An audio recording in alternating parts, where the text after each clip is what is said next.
भी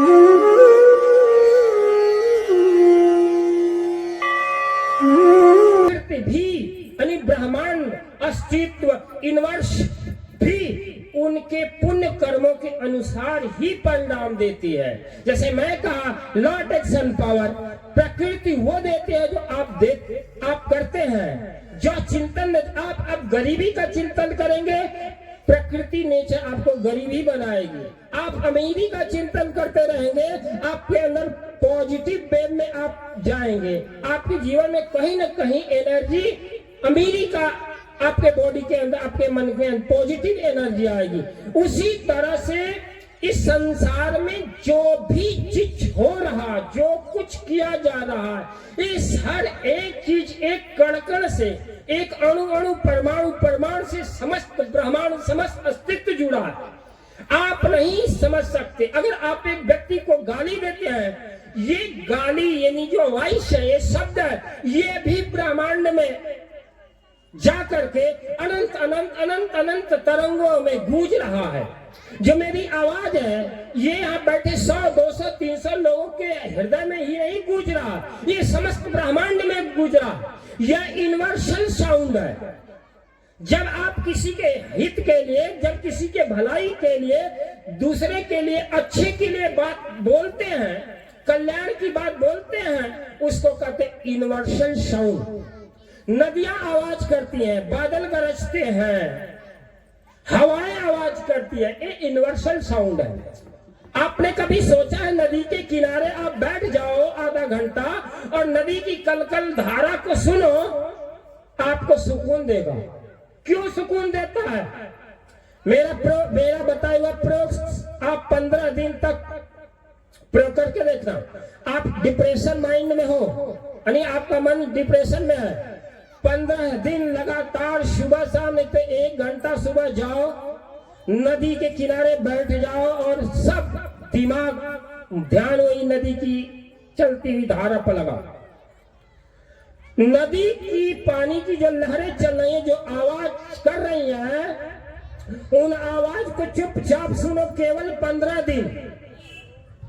और मेरे से 15 दिन के बाद बताओ कि तुम्हारे मन में क्या क्रिया चली। मैं बताऊं, तुम्हारा डिप्रेशन खत्म हो जाएगा, क्योंकि वो आवाज, वो साउंड से ही डिप्रेशन कम होने लगेगा। यहां बैठे हुए हैं, मेरे पास कितने डिप्रेशन वाले आते हैं, मैं उनको डिप्रेशन में निकालने के लिए उनकी वो चीजों को निकालता हूं जो वो डिप्रेशन में जाते हैं।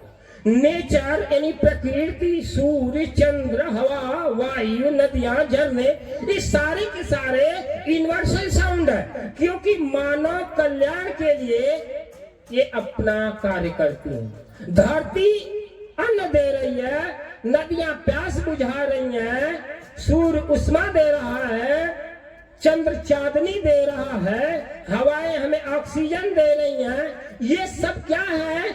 यूनिवर्सल ब्रह्मांड का आशीर्वाद। उसको यूनिवर्सल कृपा, ब्लेसिंग पावर समझो, कृपा समझो, आशीर्वाद समझो, चाहे भगवान का आशीर्वाद समझो। शब्दों में मत उलझो। शब्दों उलझाते हैं, लेकिन उन शब्दों को समझने की क्षमता आपके अंदर होनी चाहिए। तो मैं ही कह रहा था कि जो हम बातें बोल रहे हैं, मैं अपने लिए नहीं बोल रहा हूं, मैं आपके लिए बोल रहा हूं। मैं यहाँ आया हूं तो मेरा कोई यहाँ कार्य सिद्धि नहीं है, ये भरम में आप लोग बिल्कुल मत रहना, समझ में। और आप लोग यहाँ पर आए हैं तो ये एहसान मत करिए कि कबीरवल जिला इकाई कमेटी में पहुंच करके हमने बड़ा एहसान कर दिया। अगर आप 4 पैसा दान दिए हैं तो इसका भी एहसान मत कीजिए। अगर आप एहसान अपने मन में लिया कि मैंने दिया, तो आप मत दीजिए। क्यों? कि अगर जिस दिन ये चीज है आप प्रति आपका दिया हुआ दान और दान नहीं, क्यों? आप ये मानिए कि आपने जो दिया है आपने कहीं से समाज से पाया। जिस दिन आप जो कर रहे हैं उसका कर्ता का भाव रखेंगे, वो कर्ता बोध में फंस जाएंगे। वो आपका पुण्य कर्म से वंचित हो जाएंगे। लेकिन जो आप करेंगे, जो दान दे रहे हैं, बस उसे देना है इसलिए दे रहे हैं, दिखाने के लिए नहीं दे रहे हैं, जताने के लिए नहीं दे रहे हैं, बताने के लिए नहीं दे रहे हैं, बस देना इसलिए दे रहे हैं, बस इतना रखिए। ये समता है, ये दान के तरीके हैं। ये तरीके से देंगे और देने की कोई कामना नहीं, देने के प्रतिपक्ष में आप कोई कामना न रखिए, तो वो दान आपके जीवन में बड़ा पॉजिटिव फल लाएगा। वो बहुत महत्वपूर्ण दान होगा। मैं ये नहीं कहता 1000 रुपया दीजिए, 10 लाख रुपये दीजिए, मत दीजिए, कोई मतलब नहीं है।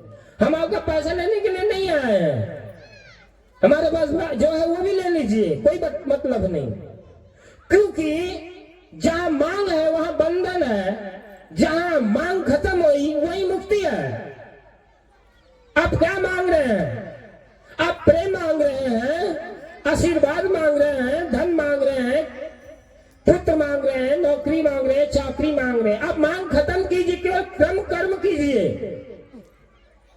कबीर तो वही कहते हैं, अपन कर्म न मेट हो जाई, कर्म का लिखा मिटे दो कैसे।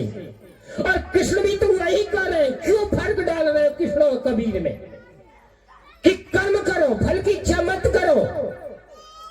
दोनों की समानता एक ही तो है, तुमने भेद डाला बुद्धि में।